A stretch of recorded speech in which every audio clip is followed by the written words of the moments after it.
Quero cumprimentar o senhor presidente, todos os demais membros da mesa, todos os convencionais, com a paz do Senhor.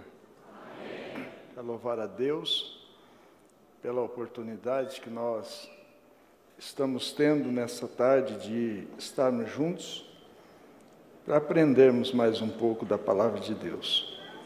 Eu quero aproveitar a posição, ler com os irmãos na primeira carta aos Coríntios, capítulo 4.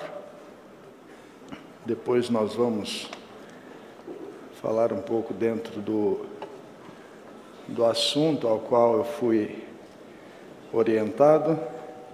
Primeira aos Coríntios, capítulo 4, versículo 1. Somente o versículo 1. Eu vou ler e depois os irmãos repitam. Que os homens nos considerem como ministros de Cristo e dispenseiros dos mistérios de Deus.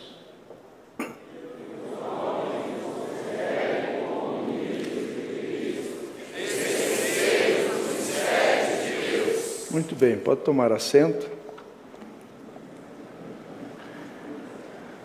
O assunto sobre o qual nós vamos falar aqui, dentro do tempo designado, e o que for possível, está na lição de número 8 da nossa revista, lição de número 8, página 61, que fala sobre a mordomia dos dízimos. E eu achei interessante o nosso irmão de Marília, que veio louvar aqui, na parte da manhã, e o hino que ele cantou dizia que tudo que eu tenho, Ele me deu. Existe um princípio básico para a mordomia dos dízimos. A lição, a revista, ela trata sobre o exercício da mordomia cristã. E quando se fala de exercício, nós entendemos muito bem o significado dessa palavra. Eu vou falar bem devagar aqui com os irmãos, porque quando nós vamos à escola, os nossos professores, eles falam cadenciado, de uma forma que a gente possa pensar enquanto eles falam, refletir, participar da aula. E numa escola nem sempre a gente aprende, tudo que a gente aprende é o que a gente gosta, mas é o que é necessário para a nossa formação. Existem disciplinas que nem sempre são agradáveis, mas é necessário nós aprendermos. E quando se fala de exercício da mordomia dos dízimos, exercício, a própria palavra já designa a finalidade do que nós estamos fazendo, exercício. Hoje você vai ao médico, e o médico, dependendo do diagnóstico, ele diz que você tem que fazer alguns exercícios, às vezes uma caminhada, às vezes alguns exercícios para poder melhorar a sua condição física. E exercício nem sempre, quando você não está acostumado a fazer, ele é agradável. No início, quando você começa a praticar alguns exercícios, você começa a sentir nos primeiros dias, começa a doer o corpo, começa a doer as pernas, começa a doer os músculos. Agora, se você persistir, perseverar, a sua saúde ela vai melhorar. E assim é o exercício da mordomia dos dízimos. Quando se fala de dízimo, eu não sei os irmãos, mas eu tenho observado que é um assunto um pouco complexo. Nem todos gostam de falar sobre esses assuntos na igreja. Mas eu não vejo problema de falar esse assunto aqui nesta tarde, porque nós estamos aqui no meio e entre lideranças, e na maioria já são obreiros. E como obreiros eu acredito que todos são dizimistas.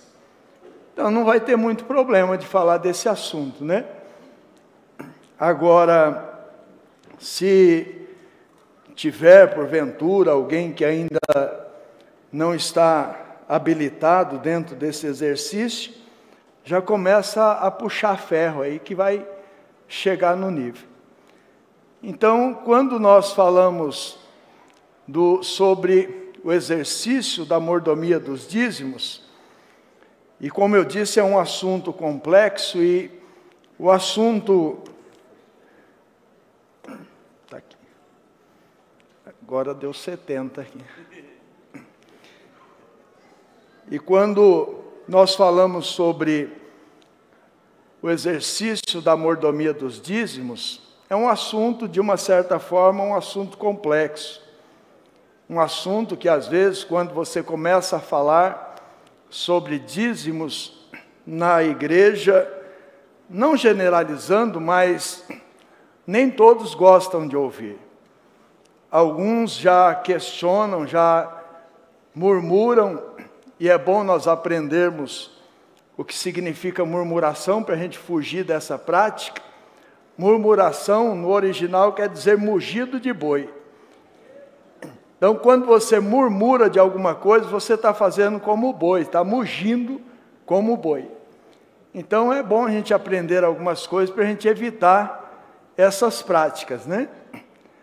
E, às vezes, a gente fala sobre os dízimos, e algumas pessoas já dizem, mas vai falar de dinheiro de novo?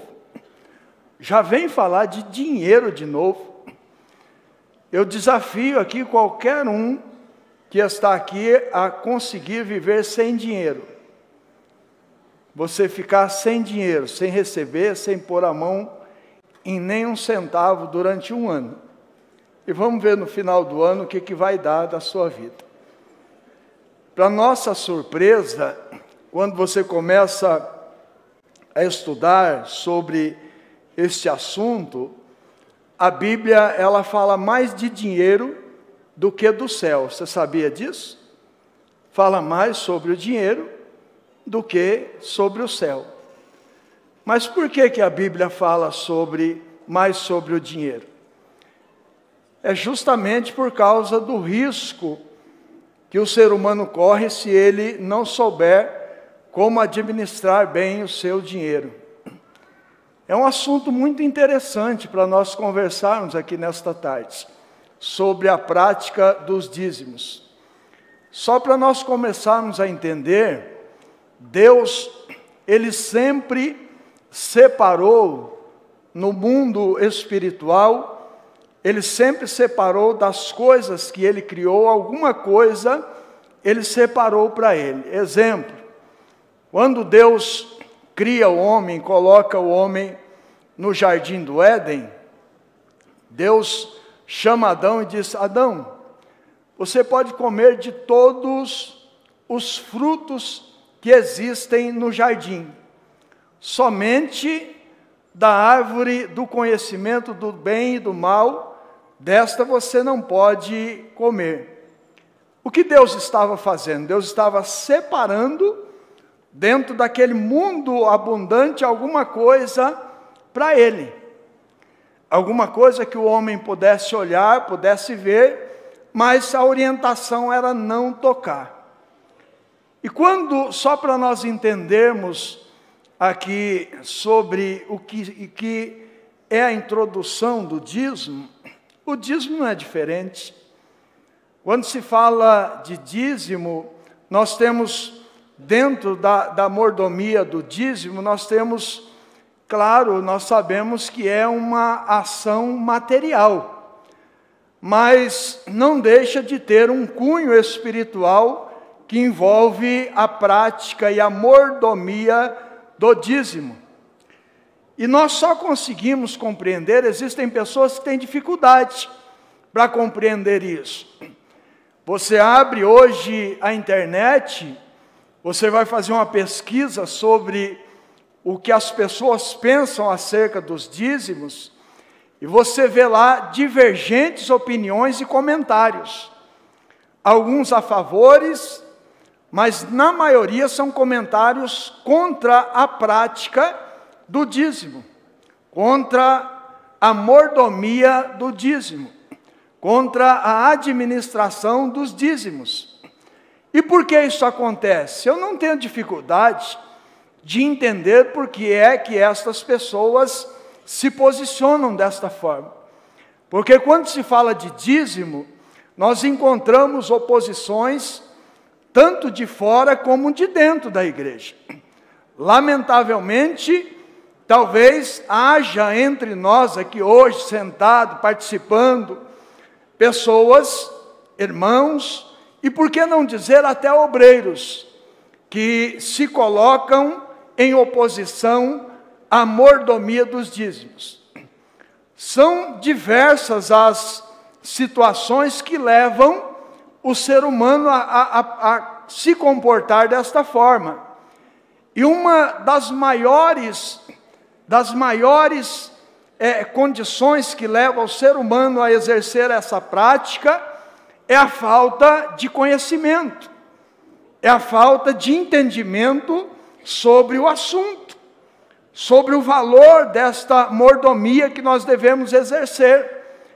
E as pessoas de fora que não conhecem o nosso convívio e que criticam, eu entendo, porque Deus não vai dar a eles as revelações que nós recebemos através das leituras e da palavra de Deus.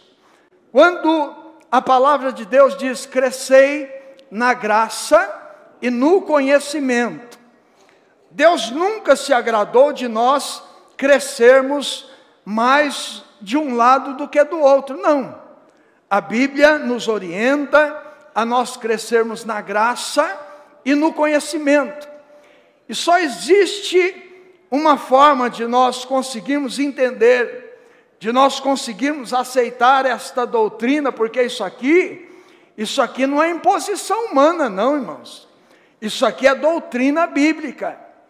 Deus deixou estabelecido para nós. O cunho inicial da doutrina da mordomia dos dízimos, ela é totalmente espiritual. Ela foi praticada de uma forma material, mas o cunho é espiritual. E só vai entender isto aqui quem for espiritual. A Bíblia diz que as coisas espirituais só se discernem espiritualmente. Então aqueles que andam na carne não vão conseguir compreender aquilo.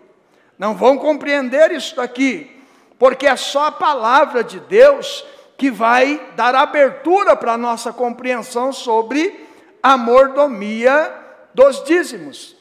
Primeiro, a palavra de Deus, ela serve na nossa vida de três formas. Primeiro, ela serve como um antídoto. Antídoto, o que é? Antídoto nós tomamos, não é porque nós estamos doentes. O antídoto é algo que nós tomamos para prevenção. Então a palavra de Deus, ela serve para nos prevenir. Eu não sei se vocês conhecem, talvez alguém que já seja um pouco maduro como eu, talvez se lembre daquela emoção de escote. Alguém aqui já tomou isso? Aquele óleo de tubarão? Óleo de bacalhau, não é? Aquilo é horrível, irmão. Não sei nem se existe, espero que não. Mas na minha casa, eu sou de uma família de 18 irmãos, e quando a minha mãe levantava o vidro de emoção de escote, meu Deus, era um desespero. E nós não tomávamos emoção de escote porque estávamos doentes, não, era uma prevenção. Mamãe chamava e pegava aquela colher maior, E quando a gente ia se aproximando, o estômago já ia embrulhando. Aí desprende o nariz. A gente prendia o nariz e tomava. A gente chegava até a sonhar com aquilo. Mas aquilo trazia saúde. A doença vinha e não pegava.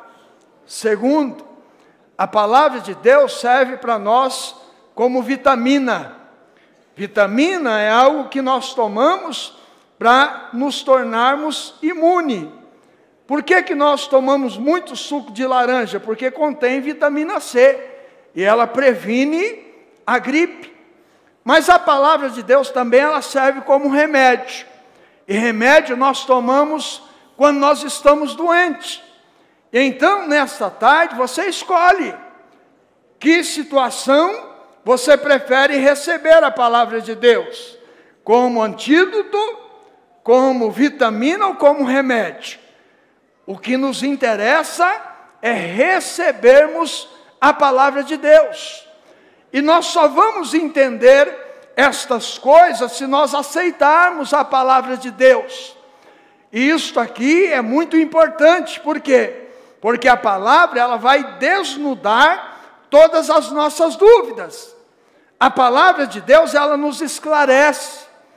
Eu me lembro que quando eu fui estudar teologia, e eu estudei teologia na época em que não era necessário não, sempre foi necessário, deixe-me fazer essa correção, mas não era exigido o curso teológico para você ingressar no ministério. Mas eu louvo a Deus porque hoje faz essa exigência, e é importante.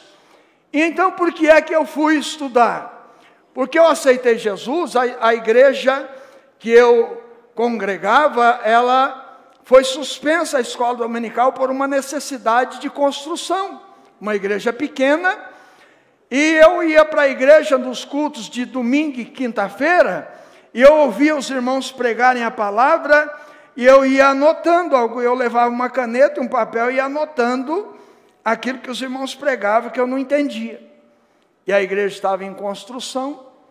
Aí no domingo eu enchia o bolso, eu ia trabalhar na obra com os irmãos no mutirão, e eu enchia o bolso de papelzinho. Aí eu chegava na igreja, eu ia perguntando para um irmão, e dizia assim: irmão, o que quer dizer isso aqui? Ele, o quê? E eu perguntava, ele explicava. Aí tirava outro papelzinho, e falava, vai lá e fala com fulano. E nisso aí eu ia trabalhando e estudando durante o dia. Aí o meu pastor, ele viu aquela minha curiosidade, ele disse, irmão Antônio, vem aqui. Eu disse, sim, pastor. Ele falou, rapaz, eu vejo que você tem interesse por aprender a palavra, vai para o seminário. Eu disse, pastor, mas eu não quero ser padre. Eu aceitei Jesus. Ele disse, não, é seminário de crente. Eu disse, então eu vou. E fui, estudei, numa época em que a teologia era, de certa forma, combatido, posso usar essa palavra? Era combatido, né? Muitas pessoas olhavam para os estudantes de teologia e diziam, olha aí os teólogos, olha os carnais. É bem verdade que para estudar teologia não pode esquecer a oração. Não, tem que fazer os dois. Tem que orar e estudar, porque senão fica aqueles crentes carnudo mesmo. E com o passar quando nós nos formamos, olha só a importância da palavra. E eu convidei um conhecido, um amigo, para ir pregar na nossa igreja, depois de uns 5 anos que eu não o via.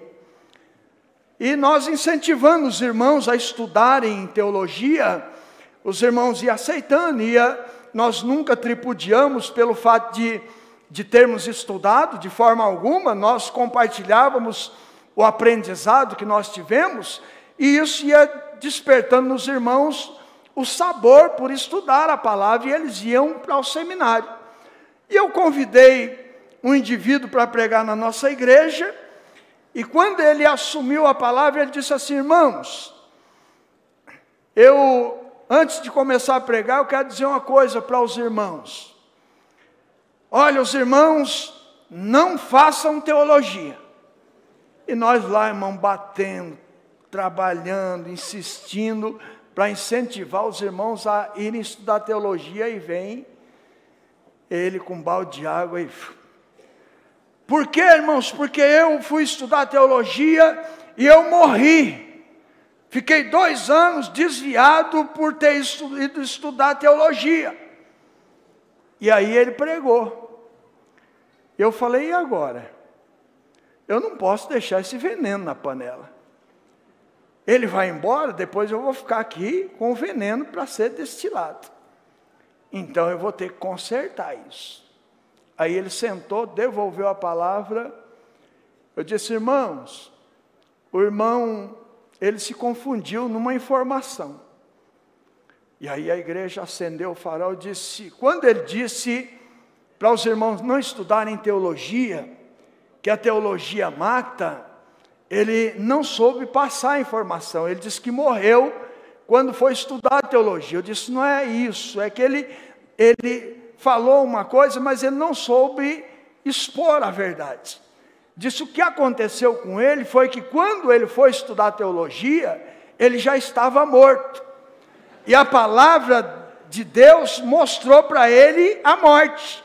Mostrou para ele que ele estava morto, porque o que a palavra faz é realmente expor o nosso verdadeiro estado espiritual. Então não é que ele morreu, ele já estava morto. Aí eu olhei e disse, não é assim, irmão? Ele disse, não tinha pensado desse jeito. Eu falei, então tá bom. Então a palavra de Deus é o que vai nos esclarecer sobre a mordomia dos dízimos. É a palavra de Deus, é o lado espiritual que vai abrir a nossa mente para nós aprendermos sobre o lado material. E não tem outra forma de nós entendermos isto, a não ser pela palavra de Deus. Porque dependendo da forma com que eu olho para esta mordomia, eu não vou conseguir exercitar isso de uma forma sadia. E a palavra de Deus, ela nos dá todos os caminhos para nós entendermos sobre a mordomia dos dízimos. E aí, eu recebi aqui várias orientações sobre como nós usamos isso. Você tem que usar a palavra de uma forma certa. Se você não tiver um entendimento espiritual, você não vai compreender isso aqui. Então, eu quero te convidar para nós vamos ler alguns versículos. Então, quando nós vemos as críticas, nós vemos que a teoria ela é importante. Mas aí nós temos aqui, dentro da revista que os irmãos receberam, no capítulo 8, nós temos aí algumas colocações, que diz assim, foi a igreja que criou o dízimo? Não, não foi a igreja que criou o dízimo, e nós vemos isto no dia a dia sendo passado, pelo menos tentado passar esta ideia de que foi a igreja que criou o dízimo. Não. Por isso que eu digo que o dízimo, ele tem o seu cunho espiritual. Verdade que ele tem uma função monetária, material, mas ele tem um cunho espiritual. Pastor, não foi a igreja que criou o dízimo? Não foi a igreja. Não. Nós vamos perceber que a Bíblia fala pela primeira vez sobre a questão do dízimo, nem a lei ainda estava estabelecida. Nós vemos a situação em que Abraão, ele vai resgatar o seu sobrinho Ló, e depois daquela grande vitória que ele recebe, ele ali tem um conhecimento, ele encontra o sacerdote Melquisedeque, e ele então tem a consciência de que aquela guerra jamais ele teria condições de vencer se não fosse com a ajuda de Deus. Então ele reconhece, ali é um reconhecimento. Ninguém disse para ele entregar os dízimos dos despojos para Melquisedeque, não. Ele faz aquilo de uma forma espontânea. Então a primeira ideia que nós temos sobre o dízimo, muitas pessoas confundem essa questão, achando que o dízimo é algo que eu dou. Não, eu não dou dízimo. Eu não dou dízimo. Eu dou o que é meu. O dízimo não é meu. Então eu não posso dar o que não é meu. Eu entrego o dízimo. E às vezes nós usamos uns termos e tentamos amenizar a dor da infração de quem não é fiel no dízimo. E dizemos, não, irmão, dízimo não é um pagamento. Não é um pagamento, depende da forma com que você entende. Mas não entregar o dízimo, ele se constitui uma dívida. E essa dívida vai ser cobrada, viu? Pastor, vai ser cobrada. Pode ser que depois eu vou apanhar, eu não sei se está sendo transmitido para fora, mas pode ser que depois eu vou apanhar. Dos críticos da internet, eu espero que vocês não me critiquem pelo que eu vou dizer, mas eu vou dizer. Eu vou dizer, por quê? A dívida, hoje existe, qual é o departamento que protesta quando uma dívida não é paga? Para onde seu nome vai? Vai para onde? Para o Serasa? Para o SPC, não é? E qual é a forma de limpar o nome? Pagando a dívida, né? Mas aí, passam 5 anos, aí você deixa de receber cobrança? Deixa. Em alguns aspectos, sim. Mas a dívida continua existindo ou não? Continua. Continua. E o dízimo vai ser cobrado. Se você tem dificuldade, se você não entrega o dízimo, passe a entregar o seu dízimo. Porque o dízimo não é seu. Eu não sei quanto tempo falta, que eu estou preocupado com o tempo aqui. Uns 10 minutos.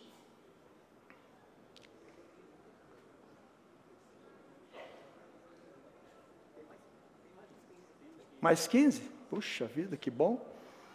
Então, de que forma o dízimo vai ser cobrado? Porque dízimo, aqui o texto que me foi proposto, primeiro diz, o dízimo foi a igreja que criou? Não, não. O dízimo, ele teve a sua primeira colocação nos dias de Abraão. 430 anos antes da lei.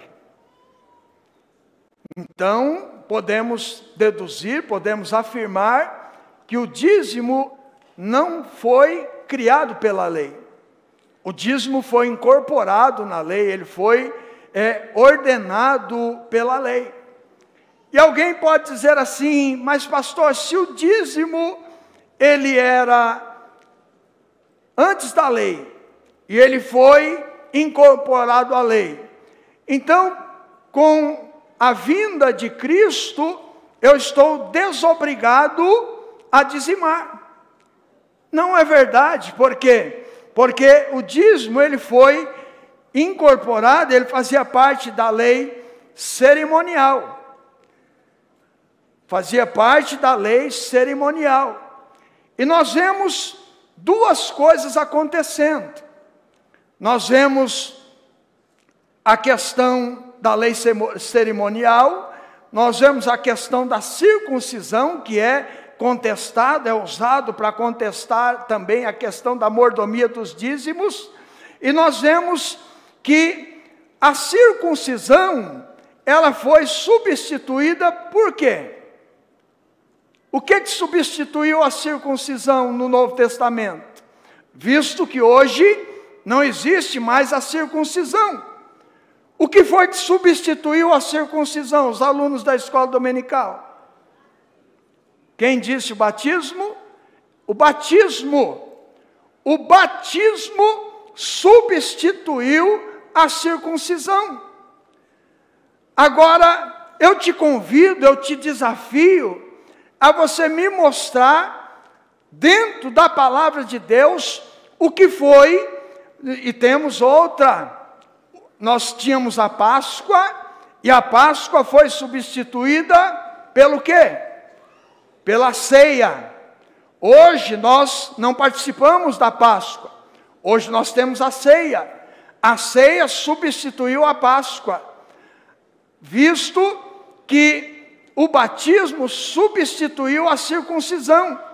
Agora me mostre, dentro da palavra de Deus, o que é que substituiu o dízimo. Onde é que nós vemos o dízimo sendo substituído no Novo Testamento? Muito pelo contrário, nós vemos o dízimo sendo ratificado por Jesus. Nós vemos Jesus, aqui o texto também diz assim, Jesus aprovou a prática do dízimo?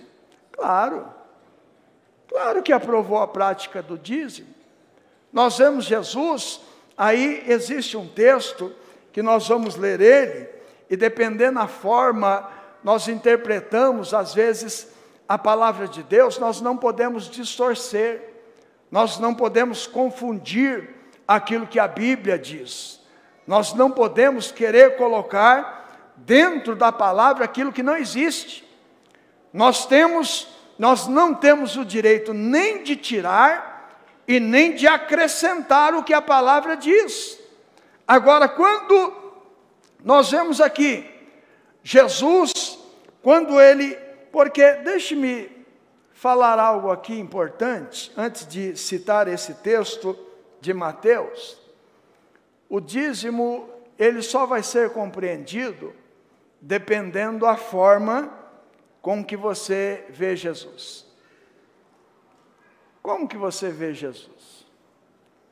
Jesus, ele é Senhor da sua vida, na realidade? Sim ou não? Ah, sim. Mas isso é reconhecido? Ou isso é como os fariseus faziam com a lei? Porque nós temos que ter cuidado, porque Jesus, ele faz uma observação acerca dos escribas e fariseus.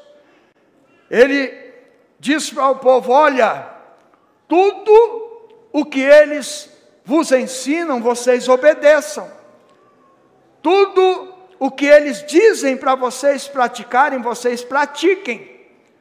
Só não sejam coniventes com as suas obras, porque as suas obras são más. Por que isso? Porque se nós entendemos que Jesus é o Senhor, e quando nós falamos de Senhor, nós falamos de alguém que é absoluto, alguém que exerce o controle sobre a nossa vida. Se nós reconhecemos Jesus como Senhor, nós vamos saber que nós não trouxemos nada, e é muito importante isso aqui, porque quando nós olhamos para alguém que morre, porque todos aqui vão morrer, tá? Tem uma notícia para dar para vocês, não é? Por que o senhor está dizendo isso? Por quê? Porque quando eu li um artigo sobre um milionário, e quando esse milionário morreu, alguém perguntou para o seu contador, disse assim, quanto que ele... Deixa eu fazer a pergunta certa.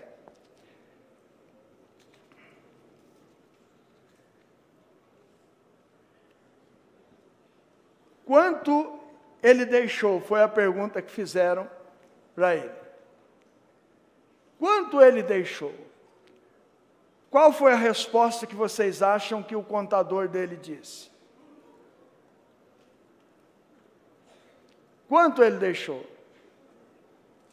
Deixou nada. Ele não deixou nada, porque nada era dele. Então, é muito importante nós pensarmos nisso quando nós falamos sobre a mordomia dos dízimos. Nós só vamos entender esse assunto quando nós reconhecermos que Jesus é o Senhor da nossa vida. Porque se nós reconhecemos que Ele é o Senhor, nós vamos saber que nada, quando você nasceu, o que você tinha? Nada. E quando você morrer, o que você vai levar? E por que então que nós não agimos de uma forma correta? Tudo que nós temos é de Deus, sim ou não? E por que nós não reconhecemos isso? Por que que algumas pessoas têm dificuldade de reconhecer isso? E existem algumas desculpas para isso, né? Alguém diz assim: pastor, eu tenho 5 minutos, deixa eu aproveitar ele bem aqui. Alguém diz assim: pastor, eu não dizimo porque não sobra. Você já ouviu isso? Você já pensou isso? É claro que ninguém vai falar que pensou, né? Pastor, eu não dizimo porque não sobra, mas não, Deus não é Deus de sobra. E quando se fala de exercício, eu estou falando de algo que eu vivi. Eu estou falando de um assunto que eu entendo. Por quê? Quando você aceitou a Jesus, você não teve dificuldade nenhuma para ser dizimista? Se não teve, parabéns, eu tive. Porque eu chegava em casa com o pagamento, e quando eu saía, eu já sabia que era o dia de pagamento, eu dizia para minha esposa, dizia assim: vê tudo que a gente tem que pagar aí. Por quê? Não, porque a gente fazia as contas a hora que eu chegar. Aí eu chegava com o pagamento, nós sentávamos na mesa, o que tem que pagar? Tanto. Aí eu olhava para ela e dizia assim: vai dar para pagar o dízimo esse mês não.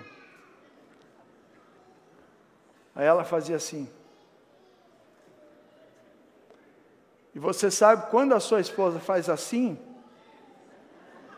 alguma coisa está errada.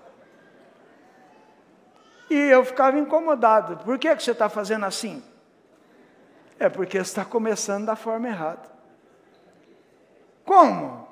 Dízimo é primeiro. Não, mas se eu pagar o dízimo, não vou conseguir pagar as contas. Aí é que entra o que Jesus diz. A única instituição no Novo Testamento, você pode procurar e não vai achar outra, que Jesus tratou como Senhor, foi o dinheiro. Jesus disse: nós não podemos servir a 2 senhores.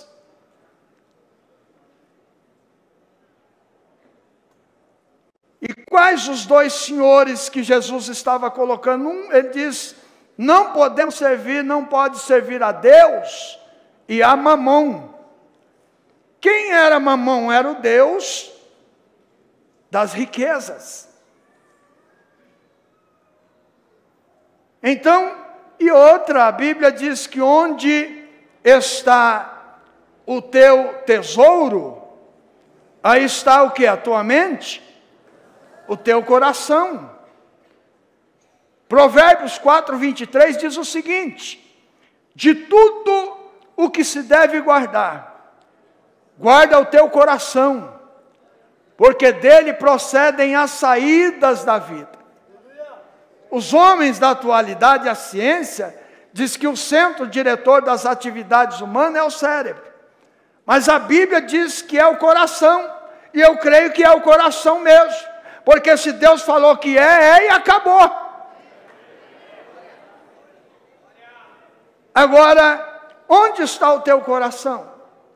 Quando o meu coração, quando eu reconheço que Jesus é o Senhor, eu vou fazer de tudo para agradá-lo. Na parábola do semeador, da parábola dos talentos, nós vemos lá dizendo assim: e quando o Senhor desses servos voltou, isso quer dizer que ele vai voltar. Isso quer dizer que ele vai voltar. O nosso Senhor vai voltar. E por que eu disse?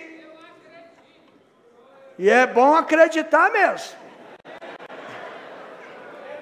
Eu queria que todos dessem esse brado que você deu. Agora pode ser que alguns não vão dar, porque vai ter que ajustar conta com eles. Por que vai ter que ajustar? Vai ser cobrado.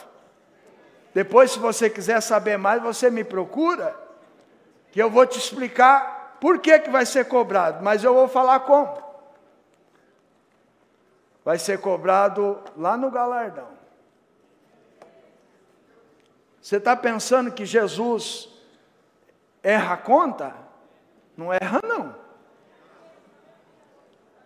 Você está pensando que você, quando recebe 2.000, dá 20, não está sendo contabilizado? Está sendo contabilizado, sim. Eu não estou dizendo isso para te amedrontar, não. Estou te dizendo isso para criar temor no teu coração e respeito pelo seu Senhor. Porque como que você diz que Ele é o Senhor da sua vida se você não o honra como seu Senhor?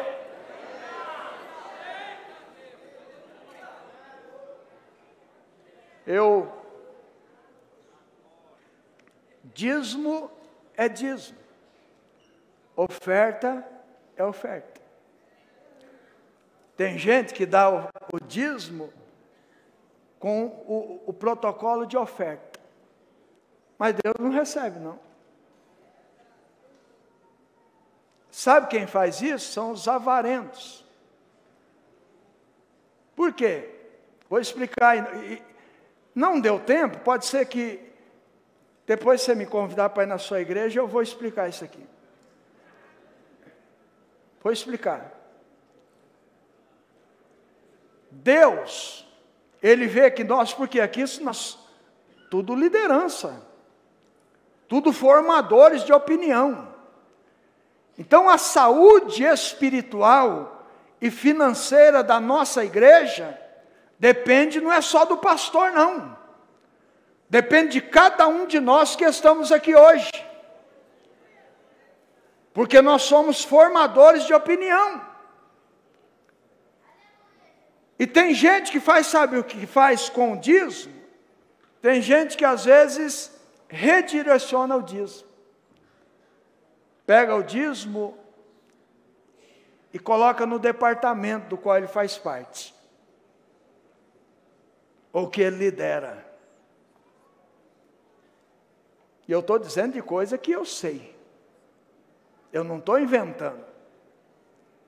Sabe o que a Bíblia diz acerca disso no livro de Malaquias? Que quem faz isso está roubando a Deus. É ruim falar essa palavra sobre dízimo, mas é verdade. Às vezes a gente tenta massagear o ego dos crentes e não usar esse termo, mas é o que Malaquias diz. E Malaquias ali está falando primeiramente com a liderança da igreja. Por quê? Tem lideranças que se submetem a esse tipo de fraude, porque isso é fraude. Fraude espiritual. E quem vai cobrar essa fraude vai ser o dono do espiritual. E eu vou dizer aqui uma situação, só para vocês entenderem. Nós fomos dirigir uma igreja, uma igreja assim, longe, lá, faz tempo já, né? E aí quando nós chegamos, porque isso sou eu faço isso. Quando eu vejo um membro da igreja, ele meio capengano, eu preciso ver se a doença dele é só espiritual ou é uma doença de dízimo e oferta também, porque a doença financeira atinge o espiritual. É, pastor, sim. E eu coloquei os olhos em um moço e eu falei, esse moço é um líder nato. E eu chamei ele para conversar e disse,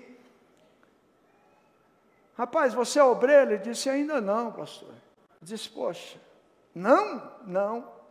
Mas você é dizimista? Ele disse, sou. Eu falei, mas então, não estou entendendo. Um obreiro como você, com as capacidades que você tem? Ele disse, não sou não, pastor. Mas você é dizimista? Sou dizimista. Aí pedi para o departamento responsável puxar a capivara dele. E ele não era dizimista. Aí eu chamei ele de novo e disse, mas espera aí, você disse que era dizimista. Ele disse, não, eu sou dizimista, pastor. É que o meu dízimo, eu conversei com alguém e alguém disse que eu poderia empregar na obra que está do mesmo jeito. Não tem o mesmo valor. O dízimo tem que ser entregue na casa do tesouro, na tesouraria. Dízimo é compromisso. Depois, se você quiser oferecer um presente, que é a oferta, aí você dá do que é seu. Não usa o dízimo para querer se vangloriar, não. Entrega o dízimo, depois você põe a mão no bolso e agrada o seu Senhor e entrega um presente como uma oferta. Amém?